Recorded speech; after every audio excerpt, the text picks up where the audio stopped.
예레미야는 눈물의 선지자로 불리고 있는 사람입니다. 예레미야는 남유다 백성들을 향해 진노하시는 하나님과 또 자신들의 패역함을 깨닫지 못하고 회개하지 않는 백성 사이에서 애통해하며 많은 눈물을 흘렸습니다. 예레미야는 자신의 애통한 마음을 예레미야 9장 1절에서 이렇게 표현했습니다. 어찌하면 내 머리는 물이 되고 내 눈은 눈물 거른이 될고 죽임을 당한 내 백성을 위하여 주야로 울리로다. 자기 동족 유다 백성을 위해 눈물을 흘리며 애를 썼던 예레미야인데 정작 유다 백성들은 예레미야를 눈의 가시처럼 여기며 핍박했습니다. 오늘 본문에는 예레미야가 자기 동족에게 고난 당하는 장면이 나오는데요. 예레미야의 고난은 전문맥인 37장에서부터 이어지고 있습니다. 37장에서 예레미야는 고관들에게 끌려가서 서기관 요나단의 집에 갇히게 됩니다. 그 집안에는 감옥으로 사용되던 뚜껑 씌운 웅덩이가 있었는데 예레미야는 그 웅덩이 속에 갇혀 있게 됩니다.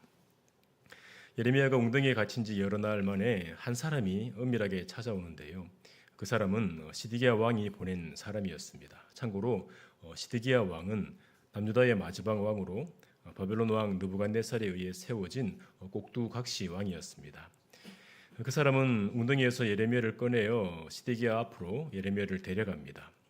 시드기야가 예레미야를 데려오게 한 것은 하나님으로부터 받은 말씀이 혹시 있는지 비밀이 묻기 위해서였습니다.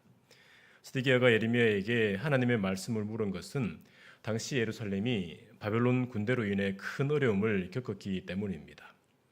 시드기야가 예레미야를 웅덩이에서 건져낸 그때는 바벨론 군대가 포위를 잠시 풀고 물러난 때로 보입니다. 바벨론 군대가 포위하는 동안 예루살렘 사람들은 먹을 것이 없어서 굉장히 힘이 들었습니다. 바벨론의 포위로 인해 큰 어려움을 겪은 시드기야 왕은 앞으로 어떻게 될지를 예레미야에게 물었던 것 같은데요. 그런 시드기야에게 예레미야는 시드기야 왕이 바벨론 왕의 손아귀에 들어갈 것이라고 말합니다. 시드기야가 신하들의 눈치를 보던 꼭두각시 왕이기는 했지만 그래도 부활을 부릴 수 있는 왕이기 때문에 언행을 조심해야 할 텐데 예레미야는 아랑곳하지 않고 시드기야에게 할 말을 하면서 자신을 다시 웅덩이로 보내지 말라고 거기서 죽을까 두렵다고 말합니다. 예레미야의 말을 들은 시드기야는 예레미야를 웅덩이에 보내지 않는데요. 그렇다고 완전히 풀어주지는 않고 시위대 뜰에 가더라고 명령합니다. 아마 자기 신하들의 눈치를 본 것 같습니다. 시위대 뜰도 감옥이긴 하지만 그래도 웅덩이보다 좋은 것은 시위대 뜰에서는 자기를 찾아오는 사람들을 만날 수 있었습니다. 고관들에 의해 웅덩이에 갇혔다가 땅 위로 올라온 예레미야는 백성들에게 계속해서 하나님의 말씀을 선포합니다. 그 내용이 2절, 3절에 나옵니다. 제가 읽겠습니다. 여호와께서 이와 같이 말씀하시되 이 성에 머무는 자는 칼과 기근과 전염병에 죽으리라. 그러나 갈대아인에게 항복하는 자는 살리니 그는 노량물을 얻은 같이 자기의 목숨을 건지리라. 여호와께서 이와 같이 말씀하시니라. 이 성이 반드시 바벨론 왕의 군대의 손에 넘어가리니 그가 차지하리라 하셨다. 불과 얼마 전까지 바벨론 군대의 포위 때문에 큰 어려움을 겪은 백성들에게 바벨론 군대에게 항복하면 살 것이고 항복하지 않고 저항하면 칼과 기근과 전염병에 죽을 것이다. 예루살렘 성을 지키며 버티고 저항하지만 이 성이 반드시 바벨론 군대에게 넘어갈 것이다 라고 말하는 겁니다. 자신이 전하는 말씀을 고관들이 듣는다면 또 어려움을 겪을 수 있다는 것을 예레미야도 모르지 않았을 겁니다. 그런데 왜 예레미야는 또다시 백성들이 듣기 거북한 심판의 말씀을 전했을까요? 예레미야의 심정을 엿볼 수 있는 말씀이 예레미야 20장 8절 9절에 나옵니다. 내가 말할 때마다 외치며 파멸과 멸망을 선포함으로 여호와의 말씀으로 말미암아 내가 종일토록 치욕과 모욕거리가 됨이니이다. 내가 다시는 여호와를 선포하지 아니하며 그의 이름을 말하지 아니하리라 하면 나의 마음이 불붙는 것 같아서 골수에 사무치니 답답하여 견딜 수 없나이다. 예레미야는 하나님이 주신 말씀을 전하지 않을 수 없었습니다. 그렇게 시위대 뜰에 갇혀 있으면서도 백성들에게 심판의 말씀을 전했을 때 당연히 고관들이 그 말씀을 듣게 됩니다. 그들의 이름이 1절에 나옵니다. 마떼네 아들 스바랴, 바수리 아들 그다랴, 젤레메야 아들 유갈, 말기야의 아들 바수리, 예레미야가 모든 백성에게 이르는 말을 들은즉. 예레미야의 말을 들은 고관들은 시드기야 왕을 찾아가서 4절과 같이 왕을 압박합니다. 이 사람이 백성의 평안을 구하지 아니하고 재난을 구하오니 청하건대 이 사람을 죽이소서. 그가 이같이 말하여 이 성에 남은 군사의 손과 모든 백성의 손을 약하게 하나이다. 예루살렘 성은 바벨론 군대에게 포위되어 있었고 그런 중에 성 안에는 기근과 전염병이 돌았던 것 같습니다. 그렇게 힘든 상황 속에서도 예루살렘 백성들과 군사들은 항복하지 않고 버텼습니다. 그러던 중에 바벨론 군대가 물러갔고 다시 힘을 내서 전열을 가다듬어야 할 때인데 예레미야가 백성들의 사기를 꺾는 말을 하고 있으니 예레미야를 죽여야 한다고 고관들은 왕에게 말합니다. 고관들의 눈에 예레미야는 적군을 돕는 매국 노일 뿐이었습니다. 예레미야를 죽이라는 고관들의 말에 시드기야는 연약한 모습을 보입니다. 5절을 보시면 시드기야 왕이 이르되 보라 그가 너희 손안에 있느니라 왕은 조금도 너희를 거스를 수 없느니라. 시드기야는 예레미야를 고관들의 처분에 맡기면서 자신은 고관들의 말을 거스를 수 없다고 합니다. 왕이 나라를 다스릴 때는 혼자 독단적으로 결정하기보다 충성스럽고 지혜로운 신하들의 말을 귀담아 들어야 합니다. 왕의 결정이 나라와 백성들에게 큰 영향을 끼치기 때문입니다. 하지만 예레미야의 경우는 시드기야가 단호하게 나가야 합니다. 시드기야는 때때로 예레미야를 은밀히 불러서 하나님의 뜻이 무엇인지 들어왔습니다. 그는 예레미야가 들려준 말씀으로 갈등하기도 했습니다. 시드기야는 고관들이 예레미야를 죽이라고 할 때 고관들의 행사가 옳지 않다는 것을 알았을 겁니다. 그렇다면 고관들의 의견보다 하나님의 말씀을 앞세워야 하는데도 시드기야는 무기력한 모습을 보이며 예레미야를 내어줍니다. 시드기야의 허락에 고관들은 예레미야를 끌어다가 구덩이에 집어넣습니다. 6절을 보시면 그들이 예레미야를 끌어다가 감옥들에 있는 왕의 아들 말기야의 구덩이에 던져 넣을 때에 예레미야를 줄로 달아 내렸는데 그 구덩이에는 물이 없고 진창뿐이므로 예레미야가 진창 속에 빠졌더라. 왕의 아들 말기야의 구덩이는 전무에게 갇혔던 웅덩이와는 다른 것 같습니다. 사람들은 예레미야를 구덩이에 집어넣을 때 밧줄에 매달아 내려 보내는데요. 그 구덩이는 물이 없고 진창뿐이어서 예레미야가 진득한 진창 속에 빠지게 됩니다. 고관들은 예레미야를 진창 구덩이 속에 밀어넣고 물도 음식도 주지 않을 생각이었습니다. 한마디로 백성들의 시야에서 사라져서 구덩이 속에서 조용히 죽으라는 것입니다. 하나님과 백성 사이에 서서 눈이 짓무르도록 백성들을 위해 눈물을 흘렸던 예레미야인데 사람들의 시야에서 사라진 채 진창 속에 빠져 서서히 비참하게 죽을 처지가 된 것입니다. 예레미야는 요시야 왕 13년에 처음 부름받은 때부터 하나님의 말씀을 선포해 왔습니다. 백성들이 듣기 좋아하는 거짓 예언이 아니라 하나님이 주시는 말씀을 있는 그대로 가감없이 선포했습니다. 그래서 선포하는 말씀으로 인해 백성들에게 공격과 모욕을 당해왔습니다. 자기 동족이 공격하고 모욕을 할 때 어떤 때는 그런 것이 싫어서 다시는 말씀을 선포하지 않겠다 마음 먹기도 했습니다. 하지만 다시 입술을 열어 말씀을 선포할 수밖에 없었던 것은 그의 마음이 불붙는 것 같아서 견딜 수 없었기 때문입니다.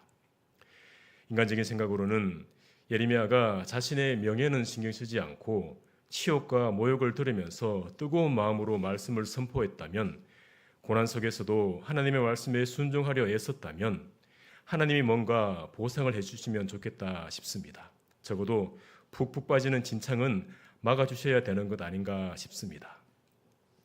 세상 사람들은 하나님의 말씀에 순종하는 신자가 승승장구하는 것이 아니라 오히려 어렵게 사는 것을 보면서 의아해할 수 있습니다. 하나님 말씀대로 믿음으로 사는 사람이 흔히 말하는 복을 받아야 하는 것 아닌가 생각할 수 있습니다. 세상 사람들은 이해하기 어렵지만 하나님의 말씀을 가볍게 여기지 않고 믿음으로 살려고 하는 성도라도 어려움을 당할 수 있습니다. 하나님을 경외하는 성도라고 해도 고난을 당할 수 있습니다. 우리의 삶에 고난이 찾아올 때 그 고난만 바라보면 답이 없습니다. 왜 이런 일이 나에게 일어나지 하는 생각을 거듭한다 할지라도 답이 안 나올 수 있습니다.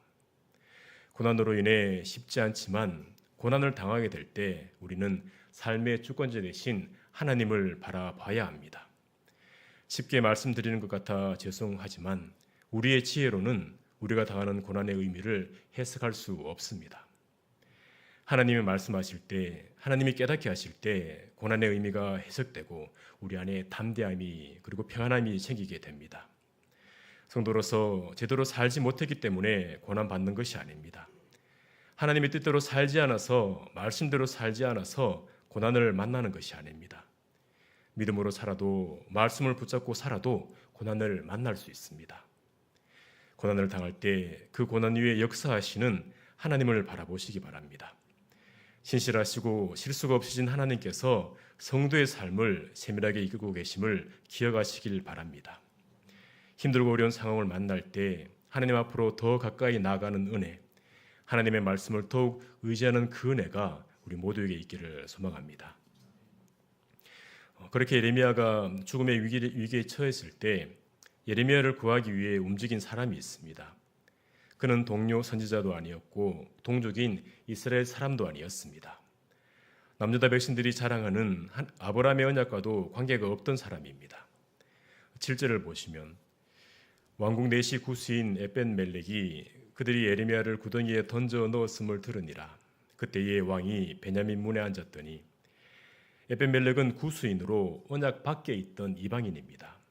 그런 에벤멜렉이 어떻게 해서 시드기야의 왕궁 내시가 되었는지 알 수 없지만 그런 고관들이 예레미야에게 한 일을 처음에는 알지 못했던 것 같습니다. 그러다가 예레미야의 비참한 소식을 듣고 그는 반응합니다.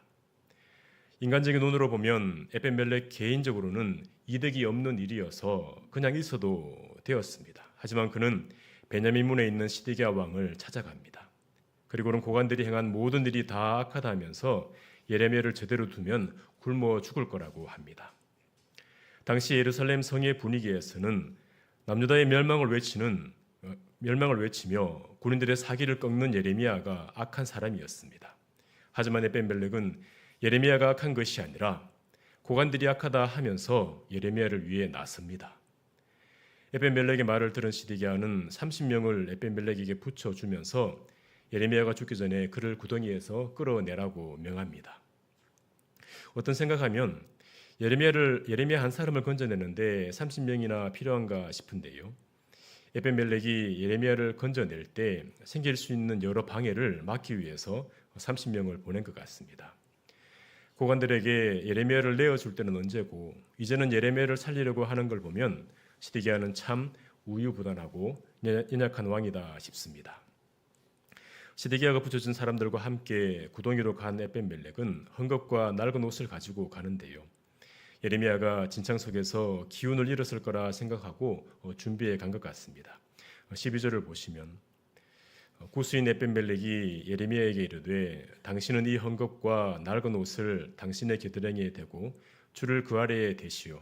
예레미야가 그대로 하매 에벤멜렉에 의해 구해진 예레미야는 그나마 지내기 편한 시위대 뜰로 옮겨졌고 거기서 머물게 됩니다.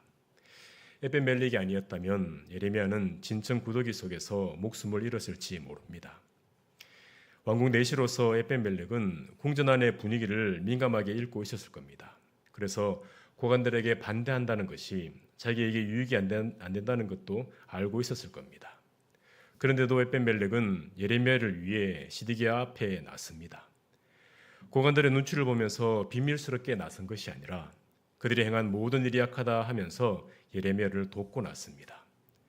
매국노로 바벨론의 부역자로 지킨 예레미야를 돕는다면 같이 매국노로 취급받을 수도 있는데도 에벤멜렉은 예레미야를 살려냅니다. 에벤멜렉은 왜 위험을 무릅쓰고 예레미야를 살려내었을까요? 무엇이 에벤멜렉을 움직이게 만들었을까요? 후문맥인 39장에 나오는 말씀에서 그 이유를 엿볼 수 있습니다. 하나님은 예루살렘이 바벨론에게 함락될 날을 말씀하시면서 에벤멜렉을 향해 이렇게 말씀하십니다. 여호와의 말씀이니라. 내가 그날에 너를 구원하리니 내가 그 두려워하는 사람들의 손에 넘겨지지 아니하리라.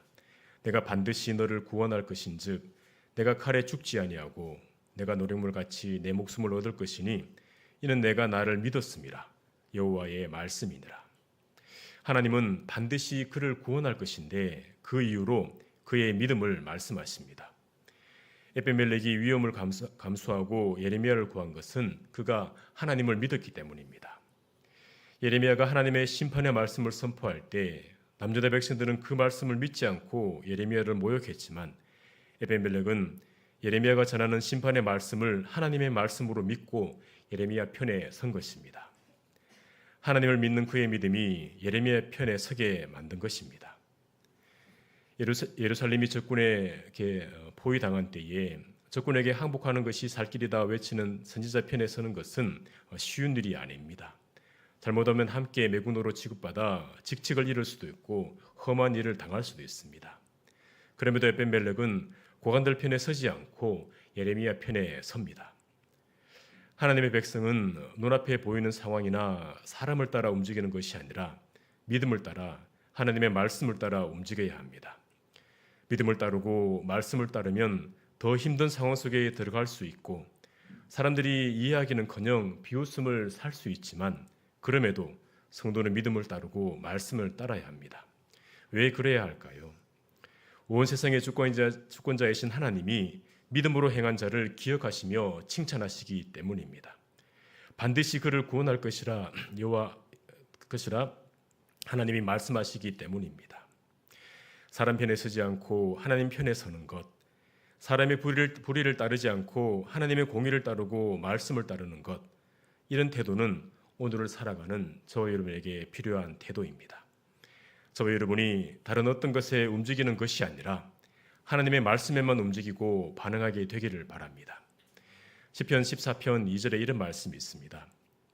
여호와께서 하늘에서 인생을 굽어 살피사 지각이 있어 하나님을 찾는 자가 있는가 보려 하신즉 하나님의 말씀을 따르고 하나님의 공의 편에 서는 이를 찾기 힘든 이 세상에서 하나님을 찾고 하나님의 말씀을 최우선에 두시는 저와 여러분이 되기를 소망합니다.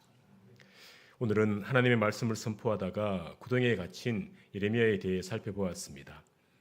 하나님의 말씀대로 살아가는 성도라도 고난을 당할 수 있습니다. 어려움을 만날 수 있습니다.